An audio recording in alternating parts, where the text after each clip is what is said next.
Okay, joining me now live is Joe Cortright, an Oregon economist and watchdog of transportation projects through his website, City Observatory. Joe, thanks for coming on the show. Good evening, Blair. Okay, so first, what is your reaction to this new price tag now climbing past $14 billion? What stands out to you? Well, this confirms what we revealed about 2 months ago when we got access to internal documents that showed that the price of this project was going to more than double.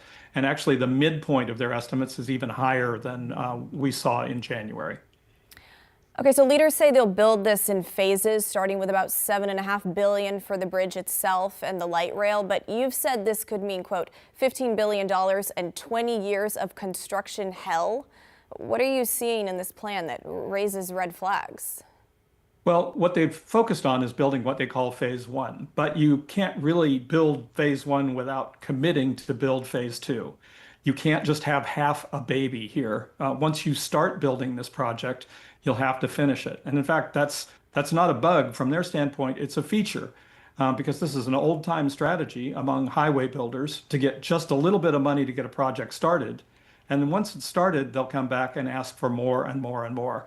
And that $15 billion is what it would take to finish the project if they can find the money and do it by 2045. But as we know from painful experience, they're not very good at estimating the price of these projects or delivering things on schedule. Now, supporters say this is all about safety, that the current bridge is vulnerable, even at risk of collapse if an earthquake hits. So is the debate really about whether to replace it or how to do it, right? Like, are you arguing against replacing the bridge or against the size and the scope of the project? Yeah, I think the important thing to know about this project is that the bridge itself is maybe 25% of the cost of that $15 billion estimate. There's a lot more that they want to build too. And in the process, they're supersizing I-5 for 5 miles between I-5 and Vancouver.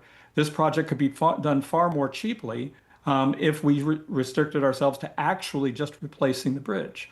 And I just note for reference, Vancouver, British Columbia is building a tunnel under the Fraser River that is longer and wider than the I-5 crossing in between Portland and Vancouver.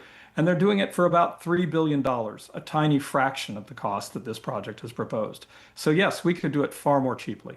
You also raised concerns about a possible conflict of interest with consultants analyzing a project they're also getting paid to build. How big of a red flag is that?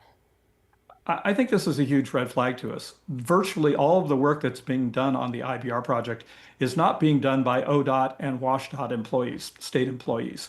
It's being done by contractors.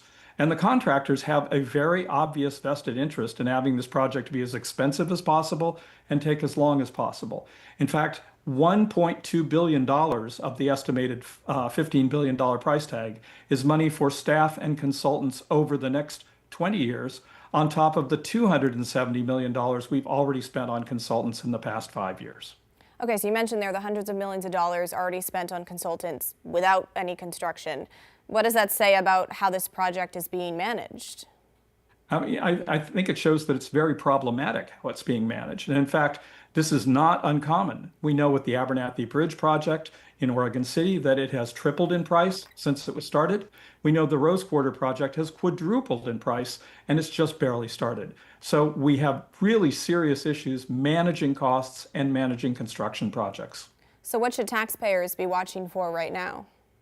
I think, again, what you should be very concerned about is the rush to get something started when we have no idea how we're going to pay for it. You know, Governor Ferguson said today, we're going to build this bridge. He didn't say how we're going to pay for it. And what he's going to do is pass the buck on to future citizens, probably future governors, to come up with the money to pay for this project. And if I were a citizen, and I'm a citizen, I'd be very concerned about that. So you touched on this, and plenty of viewers often tell us about that they think instead there should be a tunnel built under the river. What would a smarter, more cost-effective version of this project look like in your eyes? Well, I think the thing to recall here is that we maybe shouldn't be widening the freeway here. In fact, traffic is down on I-5 since before the pandemic. In fact, The latest ODOT figures show that it isn't 140,000 vehicles a day, which is what the governor said today. It's 127,000 vehicles a day.